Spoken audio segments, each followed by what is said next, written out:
दोस्तों, क्या हमारा भाग्य पहले से ही लिखा हुआ होता है? क्या हमारे जीवन में जो कुछ भी होता है वह सब पहले से तय रहता है, या फिर हमारे कर्म ही हमारे भाग्य को बदलने की ताकत रखते हैं? यह सवाल युगों से मानव मन को विचलित करता आ रहा है। गौरू पुराण जैसे प्राचीन ग्रंथों ने इस रहस्य पर गहन प्रकाश डाला है। लेकिन भाग्य कब लिखा जाता है? जन्म से पहले या जन्म के बाद? नमस्कार मित्रों, स्वागत है आपका हमारे इस आध्यात्मिक चैनल पर। आज हम गौरू पुराण की उसी अमूल्य शिक्षाओं को जानेंगे, लेकिन उससे पहले आपसे एक विनती है। इस वीडियो को कभी भी बीच में बंद मत कीजिए, क्योंकि यह ज्ञान आपके जीवन को गहराई से छूने वाला है। गौरू पुराण के इन रहस्यों को जानने के बाद आपके जीवन से मोह, लोभ, क्रोध और दुख का अंत संभव है। श्री कृष्ण कहते हैं, गौरू पुराण की बातें कभी आधी अधूरी नहीं सुननी चाहिए, क्योंकि अधूरा ज्ञान सबसे बड़ा विष होता है। तो दोस्तों, आपसे अनुरोध है, इस वीडियो को लाइक कीजिए, चैनल को सब्सक्राइब कीजिए और कमेंट में अवश्य लिखें जय श्री कृष्ण, ताकि भगवान के प्रति आपकी श्रद्धा प्रकट हो। विश्वास कीजिए, इससे आपके जीवन के सारे दुख दूर होंगे। अब आइए सुनते हैं गौरू पुराण में श्री कृष्ण का अद्भुत उपदेश। श्री कृष्ण कहते हैं कि मनुष्य के जीवन में जो कुछ भी घटता है वह जन्म से पहले ही तय होता है, इसे कोई टाल नहीं सकता। गौरू पुराण हमें न केवल जन्म और मृत्यु का रहस्य सिखाता है, बल्कि यह भी बताता है कि वर्तमान जीवन को कैसे जीना चाहिए। आज हम एक कथा के माध्यम से जानेंगे कि भाग्य जन्म से पहले लिखा जाता है या जन्म के बाद। यह वही कथा है जिसे स्वयं श्री कृष्ण ने देवर्षि नारद को सुनाई थी। कथा की शुरुआत होती है द्वारका से। श्री कृष्ण अपने दिव्य सिंहासन पर विराजमान थे। उसी समय देवर्षि नारद नारायण नारायण जप करते हुए उनके समीप पहुंचे। प्रणाम कर बोले, हे प्रभु, आप त्रिकालदर्शी हैं।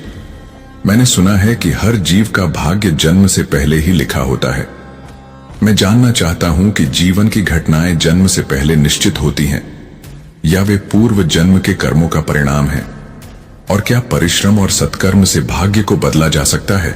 नारद का प्रश्न सुनकर श्री कृष्ण मुस्कुराए और शांत स्वर में बोले, हे नारद, तुम्हारा प्रश्न अत्यंत गूढ़ और महत्वपूर्ण है। यह मनुष्य के जन्म, कर्म और मृत्यु से जुड़ा हुआ है। तुम्हें उत्तर देने के लिए मैं तुम्हें एक कथा सुनाऊंगा, जो न केवल तुम्हारे प्रश्न का समाधान करेगी, बल्कि समस्त मानवता के लिए चेतावनी और प्रेरणा का स्रोत बनेगी।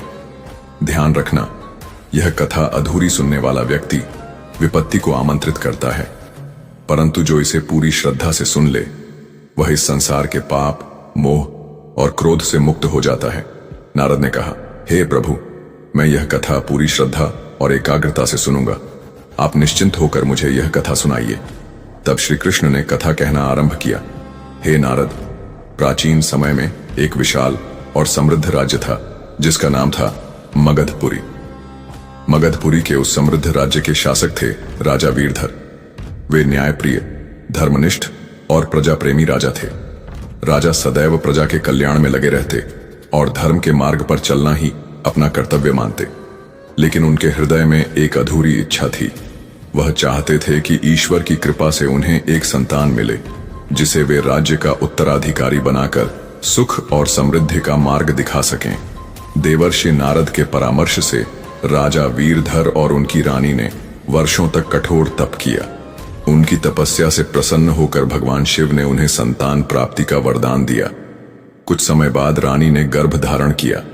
राजा और रानी का हर्ष का ठिकाना न रहा। वे सोचने लगे कि यह संतान एक दिन महान शासक बनेगा और राज्य को उन्नति के शिखर पर पहुंचाएगा। लेकिन प्रसव के समय जब शिशु का जन्म हुआ तो देखा गया कि वह बालक दुर्बल और शारीरिक रूप से अक्षम है। उसके शरीर में बल नहीं था, हड्डियां दुर्बल थीं और वह जन्म से ही असहाय प्रतीत होता था। यह देखकर राजा वीरधर का हृदय टूट गया। वह व्याकुल होकर श्री कृष्ण के पास पहुंचे और बोले, हे प्रभु, मैंने वर्षों तप किया, शिव जी का आशीर्वाद पाया, फिर भी मेरा पुत्र इस अवस्था में क्यों जन्मा? क्या यह पहले से ही मेरे भाग्य में लिखा था? श्री कृष्ण मुस्कुराए और बोले, हे राजन, सत्य यह है कि तुम्हारा पुत्र अक्षम जन्मा है, परंतु क्या तुम जानते हो क्यों? यह तुम्हारे और तुम्हारे पुत्र दोनों के पूर्व जन्म के कर्मों का फल है। जीवन की प्रत्येक घटना भाग्य और कर्म के गहरे संबंध से बंधी होती है। याद रखो, भाग्य केवल जन्म से पूर्व लिखा हुआ नहीं होता, बल्कि वह पिछले जन्मों के कर्मों का भी प्रतिफल होता है। तुम्हारे पुत्र के जन्म के समय उसे विशेष आत्मा के रूप में भेजा गया है, लेकिन उसकी आत्मा के आण शेष थे जिन्हें इस जन्म में पूरा करना आवश्यक है। यह कठिनाई उसके लिए दंड नहीं बल्कि परीक्षा है।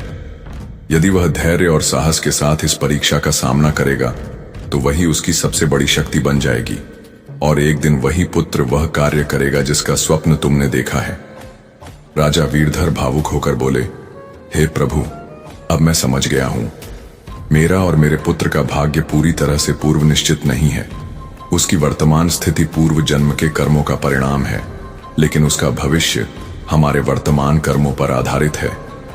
यदि मैं उसे धर्म, साहस और सत्य का मार्ग दिखाऊं तो वह अपनी सीमाओं को पार कर सकता है। मैं उसे सिखाऊंगा कि कमजोरी कोई अभिशाप नहीं, बल्कि शक्ति अर्जित करने का अवसर है। सच्चा विश्वास, सत्कर्म और ईश्वर की कृपा हो तो भाग्य भी झुक जाता है। श्री कृष्ण ने राजा वीरधर से कहा, हे राजन, यदि तुम अपने पुत्र के भीतर आत्मविश्वास, धैर्य और साहस का संचार करोगे तो निश्चित ही वह अपना भाग्य बदलने में सफल होगा। याद रखो, सच्चे कर्म और भक्ति के बल पर मनुष्य का भाग्य ऊंचाइयों को छू सकता है। भाग्य कोई स्थिर पत्थर की लकीर नहीं है। यह एक चक्र की भांति निरंतर घूमता रहता है, और उसके घूमने की गति तय होती है हमारे कर्मों से। जब मनुष्य सत्कर्म करता है तो यह चक्र उसे सुख और समृद्धि की ओर ले जाता है, परंतु जब वह पाप और अधर्म के मार्ग पर चलता है तो यही चक्र उसे दुख और पतन की ओर धकेल देता है। राजा वीरधर ने विनम्रतापूर्वक प्रश्न किया, हे प्रभु, क्या भाग्य निश्चित रूप से पूर्व जन्म के कर्मों से ही जुड़ा हुआ है? यदि ऐसा है तो क्या वर्तमान जीवन में किए गए हमारे प्रयत्न व्यर्थ हो जाते हैं? श्री कृष्ण मुस्कुराते हुए बोले, हे राजन, यह सत्य है कि जन्म के समय मनुष्य अपने पूर्व जन्म के कर्मों का फल लेकर आता है, परंतु ईश्वर ने हर आत्मा को यह शक्ति भी दी है कि वह अपने वर्तमान जीवन के कर्मों द्वारा अपने भाग्य को ऊंचा उठा सके। याद रखो, भक्ति, साधना और सेवा से भाग्य परिवर्तन संभव है। जब मनुष्य भक्ति भाव से ईश्वर को प्रसन्न करता है तो वह अपने जीवन के दुखदायी लेखे को भी बदल सकता है। यदि तुम अपने पुत्र को यह शिक्षा दोगे कि संघर्ष से भागना नहीं है, तो वह अपने दुर्बल शरीर के बावजूद महान कार्यों को कर सकेगा। राजा वीरधर ने यह उपदेश हृदय में उतार लिया। उन्होंने निश्चय किया कि वह अपने पुत्र को कभी निराश नहीं होने देंगे। उन्होंने उसे बचपन से सिखाया, कष्ट चाहे जितने भी आए, साहस और विश्वास मत खोना। असली शक्ति शरीर में नहीं, बल्कि मन और आत्मा में होती है। समय के साथ वह दुर्बल बालक आत्मविश्वास और कठोर परिश्रम से धीरे धीरे समाज में सम्मान प्राप्त करने लगा। उसका संघर्ष, उसका साहस और उसका धैर्य देखकर लोग प्रेरित होने लगे। राज्य की प्रजा उसे एक आदर्श के रूप में देखने लगी। यही वह शिक्षा थी जो श्री कृष्ण ने राजा को दी थी कि सही मार्गदर्शन और सच्चे कर्म से भाग्य को बदला जा सकता है। श्री कृष्ण ने आगे देवर्षि नारद से कहा, हे नारद, इस कथा से समझो कि भाग्य कोई स्थिर वस्तु नहीं है। यह निरंतर कर्म के आधार पर बदलता रहता है। मनुष्य का वर्तमान और भविष्य दोनों उसके कर्मों और भक्ति पर निर्भर करते हैं। गौरव पुराण यही शिक्षा देता है कि जीवन की घटनाएं पूर्व जन्म के कर्म से जुड़ी होती हैं, लेकिन सत्कर्म और ईश्वर की भक्ति से उन्हें बदला जा सकता है। यह संसार कर्म का दर्पण है। जो जैसा कर्म करता है वैसा ही फल भोगता है। हे नारद, मनुष्य को सदैव याद रखना चाहिए कि माता पिता की सेवा, जरूरतमंद की सहायता और ईश्वर का ध्यान ही सर्वोच्च धर्म है। जो मनुष्य पूर्व जन्म में किसी को पीड़ा देता है या पाप करता है, वह मृत्यु के बाद भयंकर यातनाओं का भोग करता है। लेकिन यदि वही व्यक्ति जीवित रहते हुए पश्चाताप करे, अपने पापों का प्रायश्चित करे, भक्ति और सेवा के मार्ग पर चल पड़े, तो वह उस यातना से भी मुक्त हो सकता है। इसीलिए हे नारद, मैं कहता हूं, मनुष्य को कभी अहंकार, अन्याय और अधर्म में नहीं गिरना चाहिए। सत्य, सेवा और भक्ति ही उसका सच्चा रक्षक है। हर पाप का दंड और हर पुण्य का फल निश्चित है।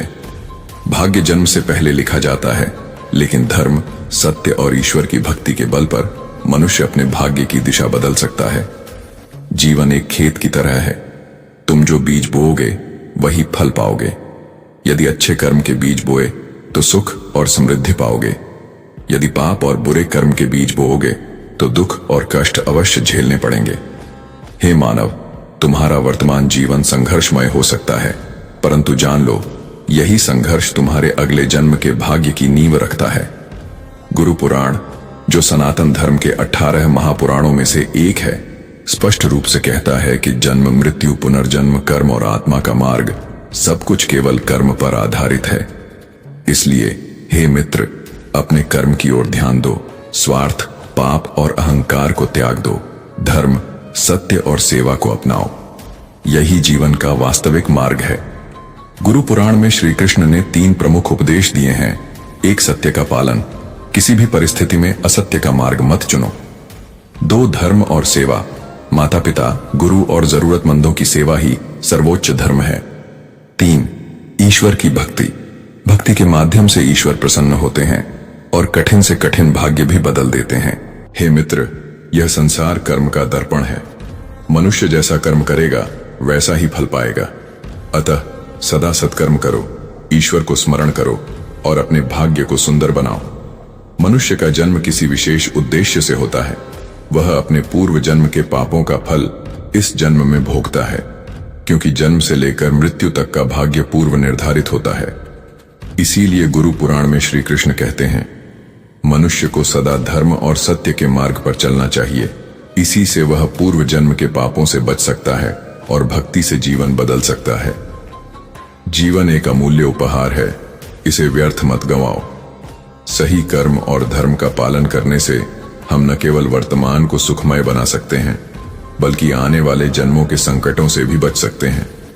गुरु पुराण हमें यह भी सिखाता है कि माता पिता की सेवा ही तीनों लोकों का स्वर्ग है। जो संतान माता पिता का सम्मान नहीं करती, वे न केवल नरक में भयंकर यातना पाते हैं, बल्कि अगले जन्मों में भी दुख और विपत्ति का भागी बनते हैं। अहंकार मनुष्य का सबसे बड़ा शत्रु है। जिसके मन में अहंकार प्रवेश करता है, वह सत्य और धर्म से दूर होकर केवल दुख और संकट की ओर बढ़ता है।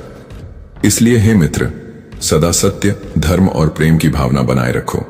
यही तुम्हें सुख और शांति प्रदान करेगी। भाग्य और कर्म एक ही सिक्के के 2 पहलू हैं। भाग्य अवसर देता है, पर सफलता केवल परिश्रम से मिलती है। याद रखो, जीवन एक दुर्लभ अवसर है।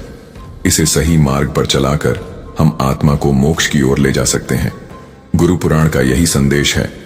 सत्य के मार्ग पर चलो, धर्म और सेवा को अपनाओ और ईश्वर की भक्ति से अपने जीवन और भविष्य को आनंदमय बना लो।